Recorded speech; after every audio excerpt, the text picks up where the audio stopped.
Welcome to the channel, boys. This is the explanation video of Hell's Paradise Season 1 Episode 2.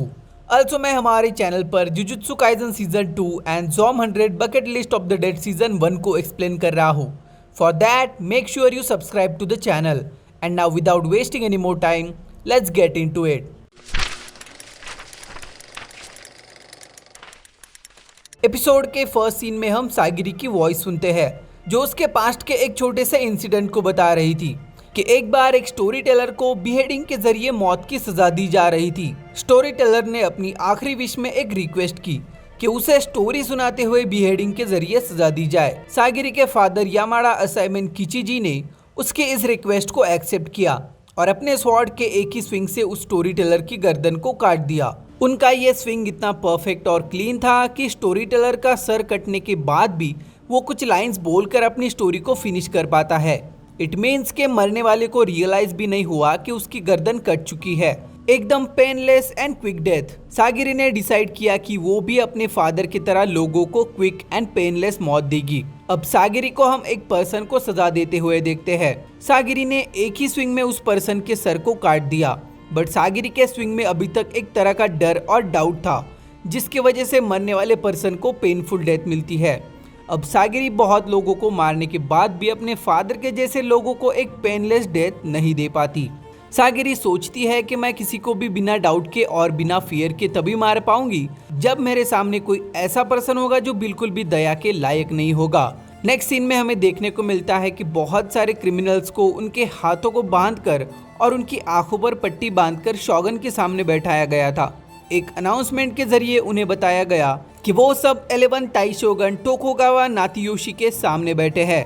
अब ये वही सारे criminals थे जिन्हें सारी कंट्री से ढूंढ कर लाया गया था. सो इन्हें एक्सिलर ऑफ लाइफ लाने के लिए भेजा जाए. एट द सेम टाइम सागिरी इन सब के क्रिमिनल रिकॉर्ड्स को चेक कर रही थी जिसमें था तानियो साइकिची जिसने 30 लोगों को मारा था, एक सीरियल किलर नाकिमारू, कीडो शुकान जो एक कांस्टेबल था बट अब सीरियल किलर है, और ऐसे ही बहुत सारे डेंजरस क्रिमिनल्स थे. और इन्हीं सब में गाबी मारू भी बैठा था. अब अनाउंसमेंट के जरिए इन सबको बताया जाता है कि तुम सबको शिनसेनक्यू जाकर एक्सिलर ऑफ लाइफ को लाना है और जो कोई भी इसे लाएगा उसे एक सर्टिफिकेट दिया जाएगा और उसके सारे क्राइम्स को माफ कर दिया जाएगा. आगे इन्हें एक पर्सन के बॉडी को दिखाया जाता है जिसकी बॉडी सड़ चुकी थी और उसके बॉडी पर फ्लावर्स निकल आए थे, और ये एक ही पर्सन था जो उस आइलैंड से वापस आया था. बाकी 60 लोग मिसिंग थे. जब यह पर्सन आया था तब इसकी बॉडी पर फ्लावर्स निकल रहे थे और ये बिल्कुल भी बोल नहीं पा रहा था. सो हमें भी एग्जैक्टली पता नहीं है कि इसके साथ वहाँ पर क्या हुआ. अब ये सब कुछ सुनकर एक क्रिमिनल डिसाइड करता है कि उसे उस आइलैंड पर मरने के लिए नहीं जाना और वो वहाँ से उठकर जाने लगता है. तभी एक एग्जीक्यूटर उसकी गर्दन उड़ा देता है. आगे इन्हें बताया जाता है कि तुम लोगों के साथ यामाडा क्लैन के कुछ एग्जीक्यूटर्स भी आने वाले हैं जो हमेशा तुम लोगों पर नजर रखेंगे. अगर तुमने वहां से भागने की कोशिश की तो तुम्हें मार दिया जाएगा.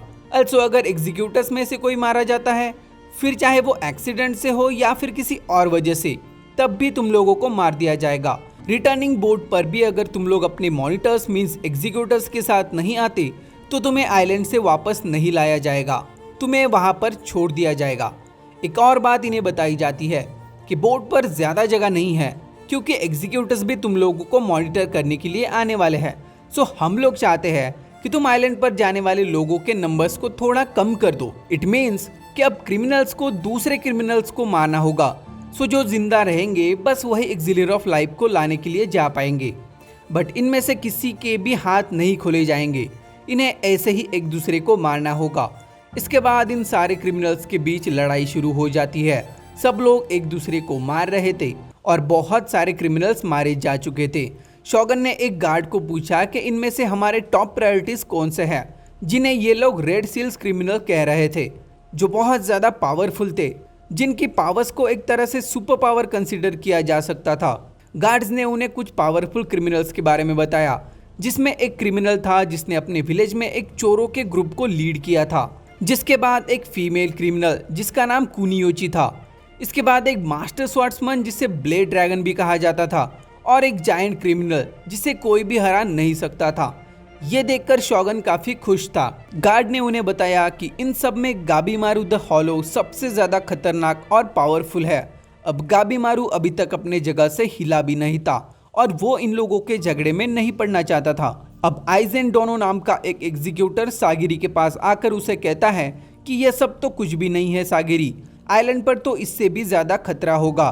तुम्हें सिर्फ इन क्रिमिनल से खतरा नहीं होगा पर तुम्हें और भी बहुत सारे खतरों का सामना करना पड़ेगा और मुझे नहीं लगता कि तुम सच में इसके लिए तैयार हो। तुम्हारे जैसे वॉरियर की बेटी को तो इस एग्जीक्यूटर की जिंदगी से दूर आराम से किसी मेंशन में अपनी लाइफ को जीना चाहिए। उस पर सागिरी ने कहा कि अगर मुझे ऐसी लाइफ जीने का मौका भी मिले तब भी मैं ऐसा नहीं करूंगी और मैं इस काम के लिए बिल्कुल तैयार हूँ। अब हमें सागिरी के पास्ट के एक छोटे से इंसिडेंट को दिखाया जाता है। जब सागिरी छोटी थी तब उसके विलेज के छोटे बच्चे उसे किलर की बेटी कहकर चिढ़ा रहे थे और उस पर पत्थर भी मार रहे थे। सागिरी इनसे भागते हुए चुप जाती है और उसकी मदर ने उसे इन सबको अवॉइड करने के लिए कहा। तभी प्रेजेंट में कुछ क्रिमिनल सागिरी की तरफ आ रहे थे और सागिरी ने खुद से कहा कि एक एग्जीक्यूटर की बेटी होना मेरी किस्मत में है और उसे मैं बदल नहीं सकती, बट अपनी किस्मत को मैं खुद डिसाइड करूंगी। और ऐसा बोलकर सागिरी ने उन तीनों क्रिमिनल्स के सर को उड़ा दिया। तभी हम गाबीमारू की आवाज़ सुनते हैं जो गार्ड से कहता है कि लोगों को मारना बिल्कुल भी सही नहीं है। क्या कोई और तरीका नहीं है जिससे हम आइलैंड पर जाने वाले लोगों का सिलेक्शन कर सके? मैं ऐसा बिल्कुल भी नहीं चाहता और मैं ऐसा होने भी नहीं दे सकता। मैं ऐसा बिल्कुल भी नहीं चाहता कि बेवजह लोग एक दूसरे को मारे और मैं ऐसा होने भी नहीं दूंगा। गार्ड ने एक क्रिमिनल से कहा कि अगर तुमने सिर्फ गाबीमारू को मारा तो हम तुम्हें आइलैंड पर जाने के लिए परमिशन दे देंगे। जिस पर वो क्रिमिनल गाबीमारू को मारने की कोशिश करता है। गाबी के समझाने के बाद भी वो उसकी बात नहीं मान रहा था। सो गाबीमारू अपने हाथों से उसकी गर्दन उड़ा देता है। ये देखकर सब लोग बहुत ज़्यादा घबरा जाते हैं और गाबीमारू एक के बाद एक बहुत सारे क्रिमिनल्स को बहुत ही ब्रूटल वे में मार देता है। ये सब देखकर शोगन और गार्ड्स भी बहुत ज़्यादा घबरा गए थे। इसके बाद अब बहुत सारे क्रिमिनल्स मारे गए थे। सो गार्ड्स ने ऑर्डर दिए कि अब बचे हुए लोग आइलैंड पर जा सकते हैं, जिसमें थे ऐसा Chobei the bandit king, Tamiya Gantetsusai the sword dragon, twisted Keiun the hunter of 100, Nurugai of the Sanka, Horobu the killing prayer, Akaginu the cannibal courtesan, Kunoichi Yuzuriha, Maro Makiya the apostate, Rokurota the giant of Bizen and runaway shinobi Gabimaru the hollow. इन 10 criminals को island पर भेजा जाने वाला था and इनके साथ 10 Yamada clan के एग्जीक्यूटर्स को भी। इन्हें एक आखिरी बार बताया जाता है कि तुम लोग वहां पर बोट से जाओगे, तुम्हें एलिक्सिर ऑफ लाइफ को लाना है, अगर कामयाब हुए तो फ्रीडम मिलेगा, नहीं तो वैसे भी तुम लोग हेवन में जा ही रहे हो। एंड एपिसोड 2 यहीं पर खत्म हो जाता है। आई होप तुम लोगों को मेरा ये एक्सप्लेनेशन वीडियो पसंद आया होगा। अगर पसंद आया है तो लाइक कर देना एंड चैनल पर नए हो तो प्लीज सब्सक्राइब कर देना। Thank you so much for your time.